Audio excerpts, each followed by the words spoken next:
Tuesday, and welcome to Lunch in the Music Box. I'm your host, Steffi New, with my co-host, DJ Lotus. DJ Lotus, hi. Hi, Nathan. All right. And we are so, oh my gosh, I can't even think of the word right now, but we are just so excited to have with us Nathan Thomas, also from the UK on the Futuristica label. Welcome, Nathan. Thanks for having me. This is good. I'm like in the middle here, look. Yes. It's a sandwich. It's a Nathan sandwich. A happy place. It's good. So I'm actually trying to pull you guys up really quick on so I can make sure I have the comments as they come up, because sometimes they don't. So I'm just trying to pull that up really super quick. Okay, here we go. All right. So we're all set. We're good. So Nathan, what's up? Hello. Been looking forward to this. Woke up this morning thinking, yes, I'm gonna catch up with the girls later on. That'll be good. And I said he's not going to show up. He's not going to show up because I thought we scared you away. You know, we were like, oh, we're gonna talk to Nathan next week. I said he's probably like, I'm not going to talk to these crazy girls. No, I called the interview you did with Georgie the other week, and I was like, yeah, this is going to be great. These guys are going to be great to chat to. And we're easy. We're just girls, girls from the block, just like to chat with some of the best artists that are around right now. DJ YZO says big ups to you. Yep. I'm reading the comment here. So. Oh, you're seeing them? Okay, good, because I'm not getting them up here yet. I don't know why, but let's see. Oh, there we go. I see it. Yep. Okay, so yeah, seriously, Nathan. So then DJ Lotus and I were talking, and she was like, girl, he's married. That was the picture when we posted, and you were like, I guess you said that you looked mean or something. I looked grumpy in that picture. Yeah, I looked mean. It was a moody picture. Yeah, I was like, he might be a little tough to interview, but I know that's not you. Anybody who sings a song like Namaste is not absolutely. And I said, no, that's not a mean look. That's like a, hey, boo, how you doing? But I couldn't say that. Nothing like to your wife. I'm just saying, the ladies we recognize. Very mean, blushing already. Look. Oh, sorry, so sorry. He's all red. Look at that. Oh, this is gonna be fun. I can feel this already. Ready to start blushing. Somebody said doing it for the fellas today. I can't see who it is though. I'm not really exactly sure. Whoever it is, type who you are. He said he's doing it for the fellas today. So you've got your fellas watching you. That's right. So tell us. When did you start? How did you start your music? Did you start when you were younger with instruments or singing in school, or what brought you to where you are today? Yeah, that's pretty much part of the journey. I think I learned guitar early. My dad used to play, and I used to watch Dad play, and then I picked up the guitar. My hands were too small to play properly, so I kind of gave up really early. And then I bought a guitar when my hands were a bit bigger and I was a bit older. And then I just wanted to, write my own music, write my own songs, and say my own thing quite early on. And it was horrible and sounded terrible. And God knows what I was writing about. But it was part of the journey and learning and crafting it. And I've been sort of making up as I go along ever since, really, just trying to improve on the last thing you write, improve on the last thing you listen to, and just taking all the influences that I can. I sang a bit at school, and then when I graduated from university, I signed a publishing deal. So as a writer rather than as a performer. And I signed over to Universal and was just working with all sorts of artists from all sorts of genres, but never quite finding what my voice was along the way. But I guess that was the training ground. I was listening to other people, seeing how other people's craft was being put together and what other people did well, and sort of sponging that up, trying to soak up as much as I could from studios and other people's experiences and stories and things that people were prepared to say on records or not prepared to say on records. And over the years, I've kind of just watched how it's done. And then over the last couple of years with Futuristica in particular, things have started to sort of form together artistically rather than as a writer. It started to be put together. And hence, that being the first album, Still Waters, that came out just last November. Is that your first album? Yeah, together or just with Futuristica? Yeah, no, that is really. I had an EP a long time ago that was that came out on an independent that was my first sort of toe in the water with music, and mainly it was with Mark Rapson, who is very fundamental in everything that Futuristica does. And I've worked with Mark for years, and we've got that sort of writing partnership. And so we did something a little while ago called Chapter One that was pretty interesting. And again, it was you could see from back then where we were heading with what we wanted to do with our music and how we wanted to sort of present it. And then over the years we sort of fine-tuned it and worked together and a lot of it was me being inspired by listening to Simon S's productions and Mark Rapson's productions, and their music has always had a depth that allows you to go somewhere lyrically that maybe some of the other stuff that I worked on didn't necessarily have that depth to go to. It was a bit more sort of pop and kind of okay that I was top lining other stuff. And I never felt like any of that stuff I could say what I wanted to say over, because it just didn't connect. The music wasn't, do you know what I mean? It was just a little bit. Right. It didn't connect. It wasn't you. You couldn't quite be yourself, is what you're saying. That's right. Yeah. And their music has always had such an integrity and a depth, and it allows you to kind of go to places that I'd not been before lyrically. And that's quite brave. The guys, brave of them to let me kind of interpret their music in that way as well, and encourage me to, at times, what felt like me oversharing, but to those guys, no, that's the point. That's the point where you kind of feel like you're being a bit more exposed, a bit more honest. That's the bit we like. So they nurtured that and encouraged that, and so yeah, it's been great to have those guys kind of, because there was tracks that didn't quite make the album. There was stuff that what either wasn't right or just had the wrong kind of, it didn't fit with the collection. So by the time the album got put together, the songs were in a place where there was a narrative that worked all right through the whole album, and it had something to say. And it was at that point they said, right, let's release this as an album rather than an EP or something. There's enough now for it to be an album. Yeah, right. It seems like Stillwater is a story. Like there's a beginning, there's like the middle, and there's kind of like a cultivation of the whole thing, as you listen from track to track. Like I was sharing with you earlier, I had been overdosing on Stillwater, and I'm like, okay, this. And then also the EP, when you went back and you did Manifest, when you I'm like, oh my goodness, this is really great too. But can I ask you a question? So on Manifest, there is a little person's voice at the beginning of Another Theory. Who is that by chance? That's my son Theo. That's my son Theo. Yeah, he steals the show on the whole album there. He's lovely. I've seen you with Theo, online, and I was going to ask you about him. He's adorable. Yeah. He's adorable. So he's my buddy. Yeah, we're really close. And he sings along, and it's so sweet, like to hear him. And that's when you've got something that can, if the little ones can. And I don't make the music for little ones, but the fact that he can sing along, especially with that melody on Another Theory, there was something kind of nursery rhyme like in places, and it just worked when he sang it. It was like, you've got to go on this, and it opens the whole track. Yeah, bless him. Yeah, it's lovely. Super adorable. So when you did Namaste, speaking of your son, is that, because I was sitting here and I'm listening to it, and I was like, I'm reading little cheat notes that I have written down from this. It almost sounds like a letter to a son who's like 16, and you're trying to prepare him for like first job, first love, what you want her to think of you. What was the story behind that?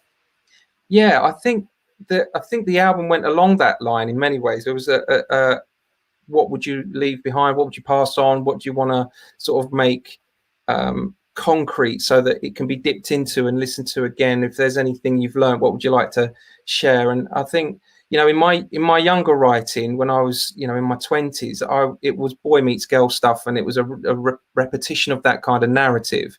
But then as I've got older, it's family is the priority, and so that comes through consciously when I'm writing. I can't write past what's in my mind at the time, and so that was what was in my mind at the time. So, and I find a lot of my writing ever since, actually, and since the album, I'm continuing to be influenced by where I'm at.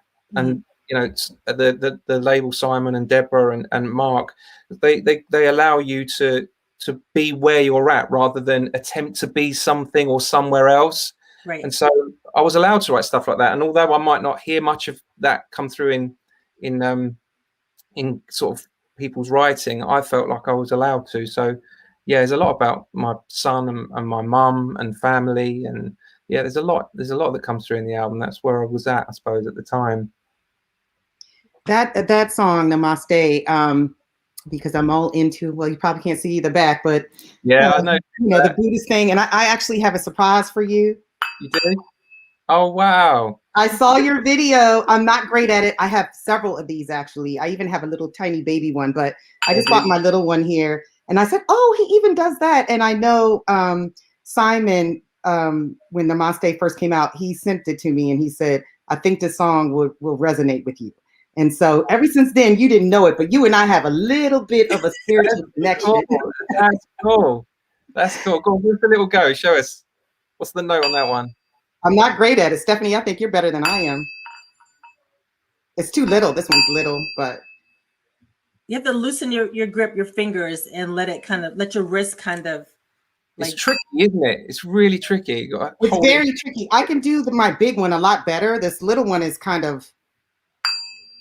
Do you find you're building up a collection? You're quite addicted to them now. They're like they are. Like I have a little table full of them, and it's like each one I'm thinking, oh, I can get this one.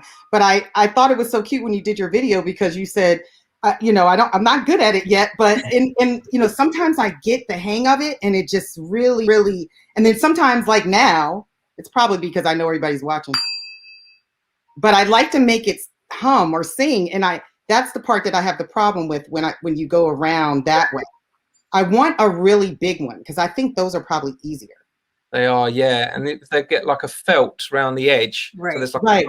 I think that kind of catches exactly. a bit more, and they're amazing. They just send to you very quickly. I did it for years when Theo was young. I used to at night do that just to send him off to sleep, and now when we do that, it's so indicative of that time of night. You go to sleep and you listen to that, and now whenever I do that, it can just sort of centers me a little bit, and I think works with Theo as well. So hopefully he'll have memories of Dad being a madman with a bowl in his bed like that. Go to sleep, son. Go to sleep.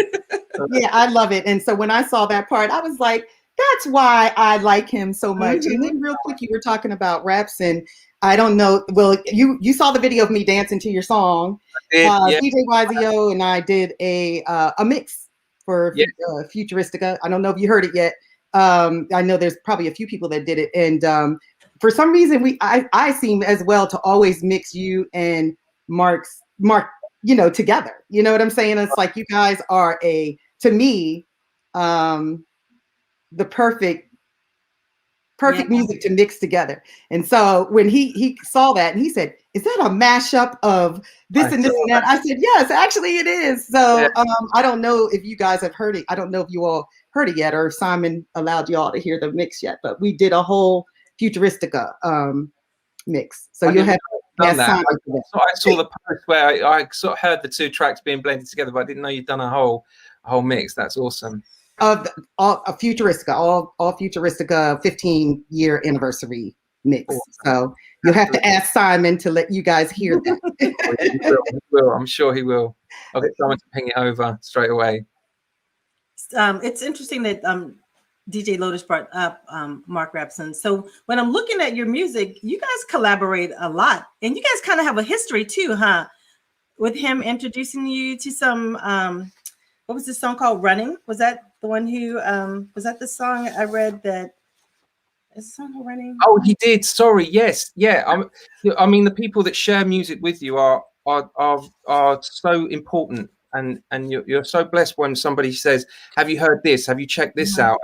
And it broadens your mind. And occasionally that happens and it completely blows your mind. And Rapson introduced me to Farside's Running, which was produced by Dilla, obviously. And I was like, whoa, where's this? This is amazing. Like, is there more? And he was like, look, let me open the Dilla book. And it was like, wow. Right.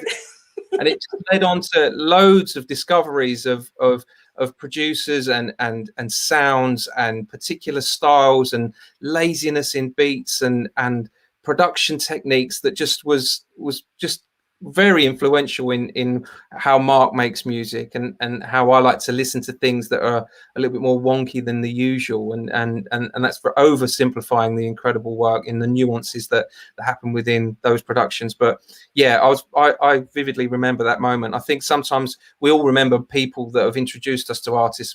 That just changes directions and listening habits and collections, and that was definitely one of them for sure. Is alternative or neo, what do you consider your genre? I hear soul, but I also hear a little bit of, I don't know. Let me compile on that. Yeah, go ahead. So, because that was actually going to be the question after the question I was going to ask. Okay, go ahead. No, you're good.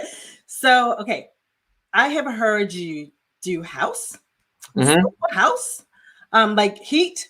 I don't know where you guys came up with that, but let me tell you, when I am trying to clean my house and getting the groove on, of course I dance more than I do that. Or if I'm working out, I will throw that on, which is incredible. But yeah, like house, it says jazz. Oh my gosh, I'm just trying to sit here and go through all the things.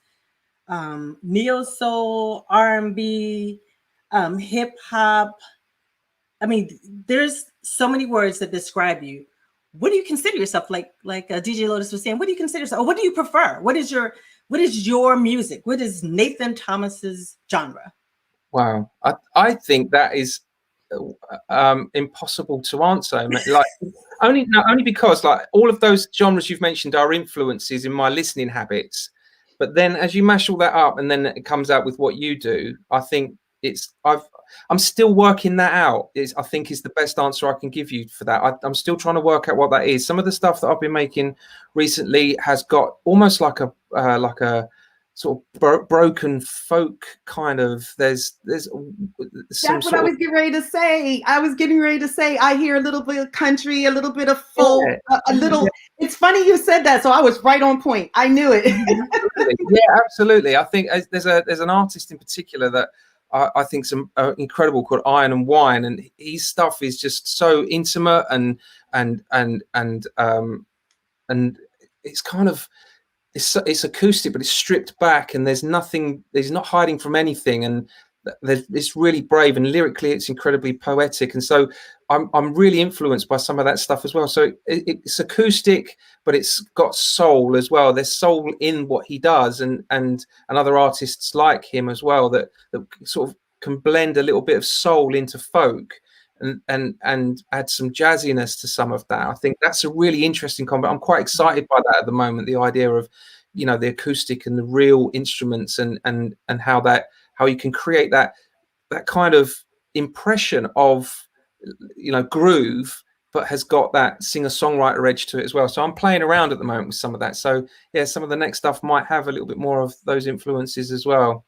It's strange. I actually was telling DJ YZO, I said he's so soulful, but there's something else and I can't. I was like, I'm not sure what it is.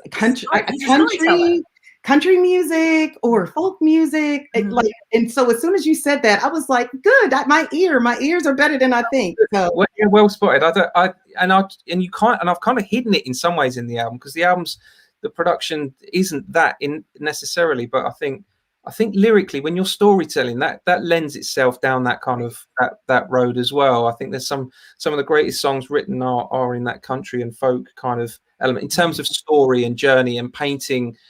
Imagery and pictures that you get as you listen, sort of stuff. So yeah, I'm glad you picked up on that. That's cool. And I just want to say something real quick. It's kind of funny. So when I look at the Futuristica family, I kind of have a vision of a family, and so I call Georgie like the baby of the family. When I look at you and I think of Nathan, you look like Uncle Nathan too. You're the uncle Nathan. Mark is cousin Mark. I have this like whole like vision of a family. Yeah, that's about right. Family. And so I give everybody these nicknames, and so yeah, your uncle, your uncle Nathan. Mad Uncle Nathan. That's about right. That's perfect. Yeah, that's cute. So if we're gonna look, see, you are just feeding into my questions. I love this going here. Okay, so Uncle, Kenny Thomas. Yes, my uncle Kenny Thomas. So I read somewhere that he gave you your first guitar. Is that correct? Yeah, he did.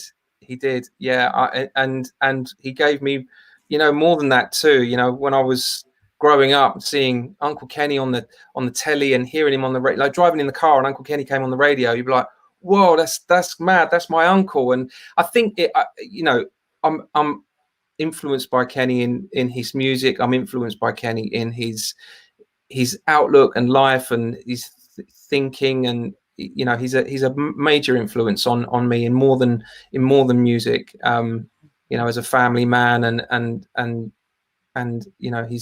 his philosophies and ideas. He's just he's always been somebody that I've been able to look up to and feed from and understand, and he's a massive influence on me. And he gave me my first guitar, and he's the microphone that I used to record the album on was from Kenny, and so he's been incredibly supportive over the years, and has just sort of nurtured and steered.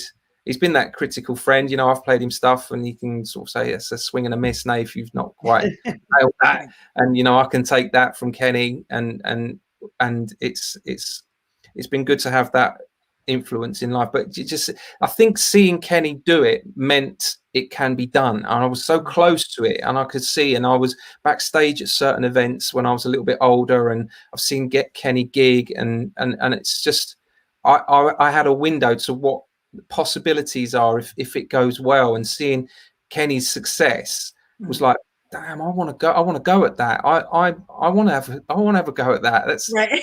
Maybe I could, I don't know. And that's what's driven a lot of what's gone on over the years with me and music. But Kenny again is another one of those very influential people along the journey that played me things as well. I vividly remember sitting in Kenny's house in London, and he had an incredible sound system, and he just sat me down in the middle of it and said, listen to this. And he put on the Erykah Badu's Baduism album, and I was just, that was it. When On and On came on, I just was like, I've never heard anything like this. This was absolutely incredible, and it steered, it completely steered. And then when Kenny knew my reaction to that kind of music, he was just feeding me. He's like, check this out and listen to that. And then as I was growing up, I remember Kenny coming back with albums and stuff, and he was like, you got to listen to Michael McDonald's album. He's just awesome. Check this album out. And we put it on and blast it, and my mum and dad would be listening to it.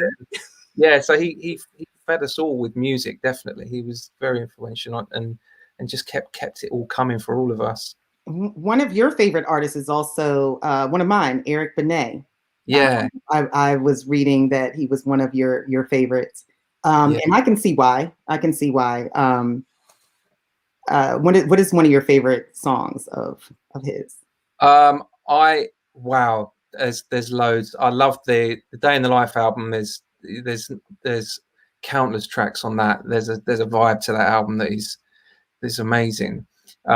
There's a track called Hurricane that I really like that he did that is really beautiful. I think the song narrative is what I love about it. It's the song about almost welcoming the hurricane. There are going to be times where the storm comes in, and that is needed. And that I just thought was a brilliant concept. Instead of just woe is me kind of thing, it was about woe is you, but actually it was from that greater things came. And I think the story of that particular track is brilliant. I think his songwriting is just incredible. He isn't too drawn into trying to be like, and he just writes from the heart. Like, it's very soulful, real songwriting. I love that. I feel the same way about Lenny Kravitz, actually, in the way that he does it. It's very organic, I think, for both of them. And your music is exactly gives you the same feeling. So cool. You guys, I'm serious. You're making this so easy for me today, because I'm like, I always say I want to kind of like, that means really organic vibe, and it's just right. Well. Right. I'm always like, I just want to seem like friends just catching up. So it really is like kind of going that way. So you guys, when Sherry mentioned Eric Benet, and then you were feeding in on your feelings about that, and then I know you have posted a cover that you did of his, but I want you to, if you would mind doing this, I do want you to play something for us, if you can. Okay. And I want you to play Winters. And the reason why I pick Winters is because to me, that kind of even has that Eric Benet feel to it. Like I hear your voice in that just takes me there. I'm like, oh yeah. I'm like, okay, so that's really, yeah. And it's just a beautiful, like romantic, kind of feeling that you get from that song. So if you would, can you play a little, sing a little for us? Do I get the guitar? Let me get the guitar. Okay.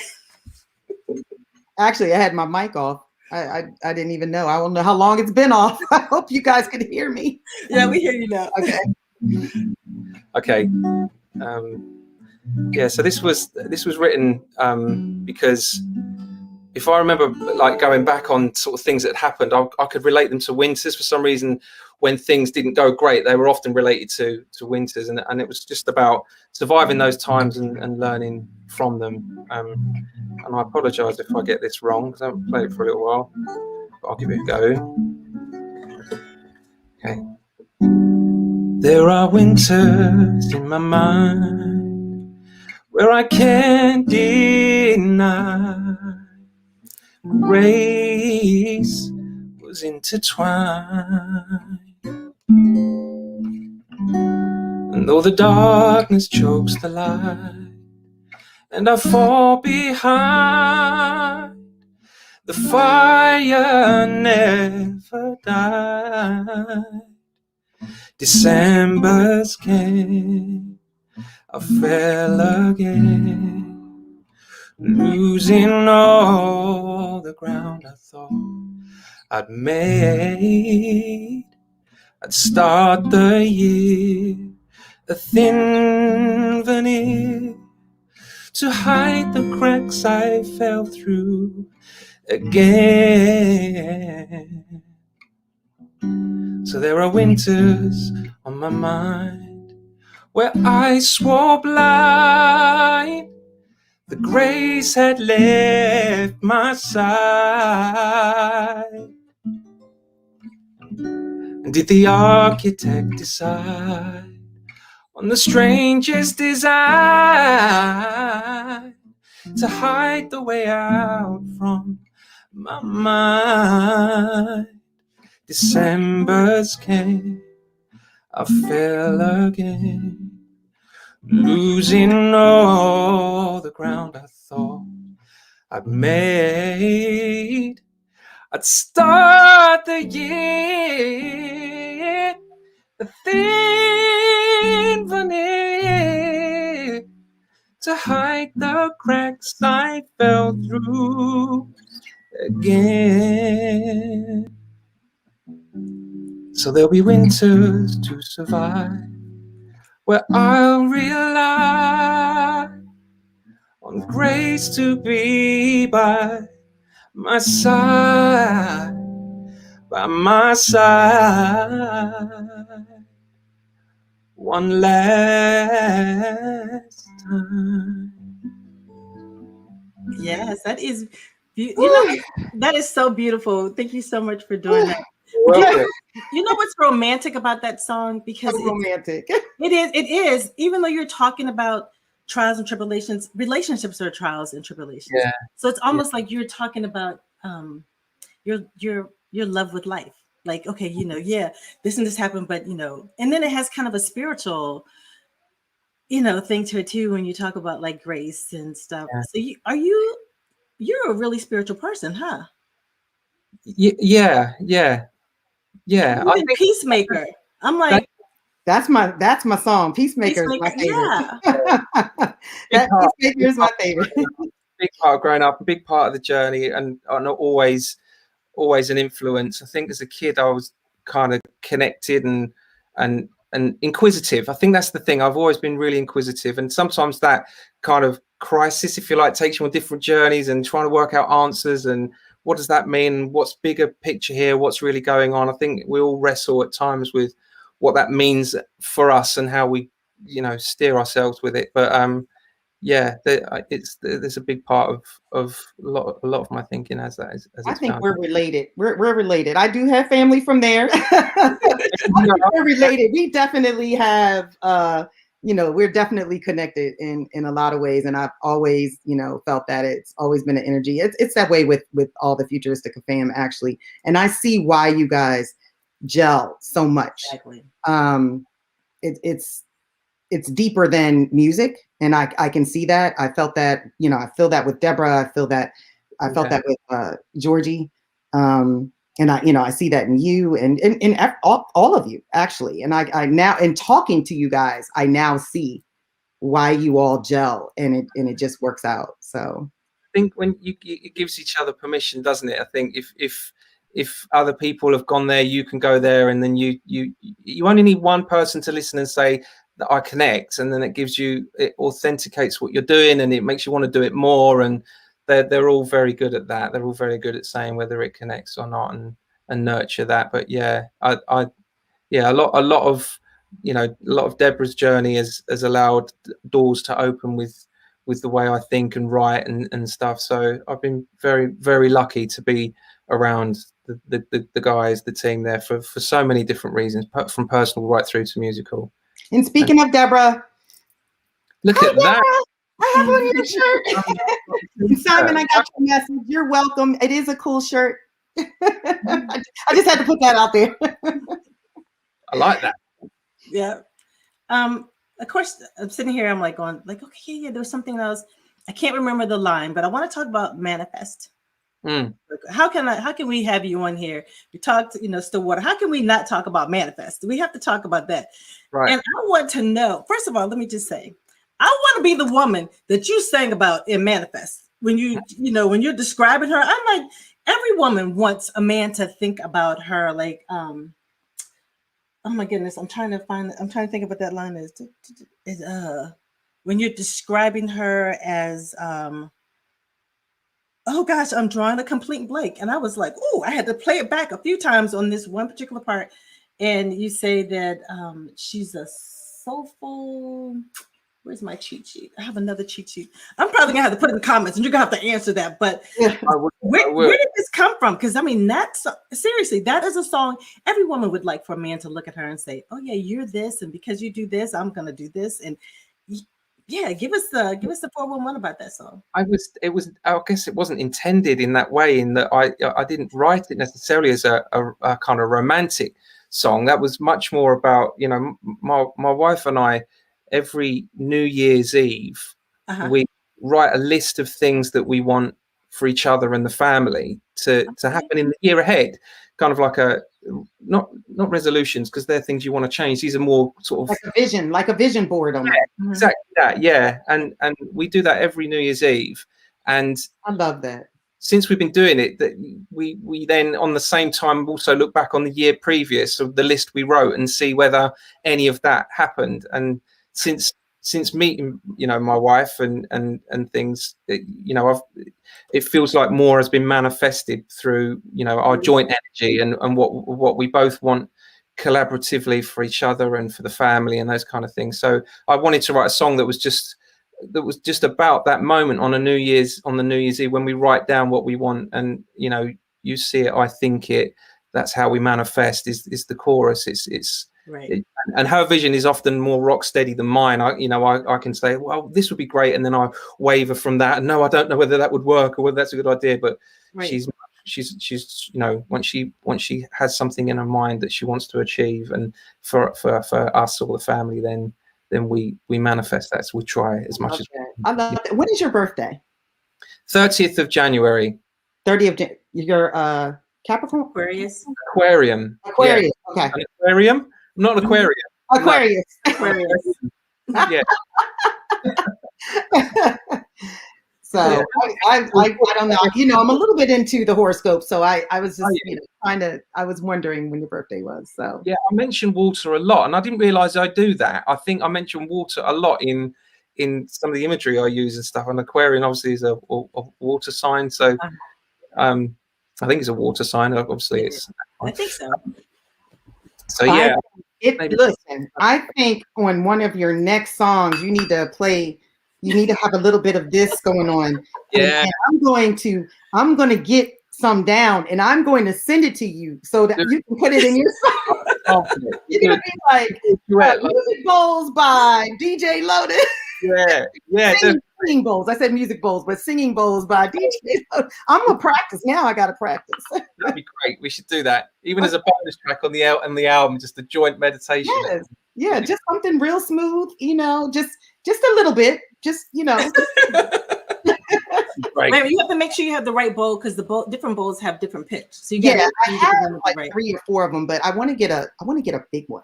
Right. Deborah, that you should see Deborah's collection. She's got these like crystal ones. They're huge, and they shake the room. They're amazing. I remember her. She's got like a rubber mallet with a big sort of rubber ball on the end, and you go around. I love that. I love that. Tracks. It's amazing. Yeah, it's amazing. We should just do a whole song of just singing bowls and everybody. Yeah, definitely. I know Simon is like, okay, Sherry, you're taking this a little too far. See, this is what I'm about to turn her mic off. I'm about to turn her mic off. I'm getting a little out of hand here. No, I'm just kidding. But I am looking at the time, and I do like to be respectful of that, especially because everybody has lives and people have to go back to work. I know I do have a real job. But Nathan, I really take my lunch break, during this time to do the interviews. So the whole DJ thing is just a completely side thing. So yeah, definitely gotta get back to work. But I never want to hang up. That's one of those things like, hey, can we talk all day? Like we don't have any jobs or anything. But I love talking to you guys. It was great. I'm so glad you came on. I was afraid we scared you away. No, not at all. It's been lovely speaking to you. Really cool. Nathan, you literally I can't even you're so enlightening. You just really are. You have been a breath of fresh air, and I'm sure all the viewers feel the same way. It's been a pleasure. Thank you for having me. Cheers. Thank you. All right. And you guys, we will see you next week, Tuesday, same time, Lunch in the Music Box with myself and DJ Lotus. And we'll be interviewing one more Futuristica. Who you got next week? We have La Note. Amazing. Simon, we need Rapson. I'm sure Stephanie's already been working. You know what? I was actually going to tell Mark that he is not escaping just because I haven't. He's not. No, you're on our list. You're on the radar. Like yes, you're on the radar. Expect a message. Expect a message from me. Yeah, no, The Note will be wonderful next week. Her album's awesome, absolutely awesome. It is, and I'm gonna have to brush up on my French a little bit so that she and I can, converse a little bit, just a little bit. Yeah. All right. Well, thank you again, Nathan, and thank you guys for joining in. And we will see you again next Tuesday. And as I like to say, I like to quote the late Don Cornelius: "Always imparting, we wish you love, peace, and soul." All right. Be blessed.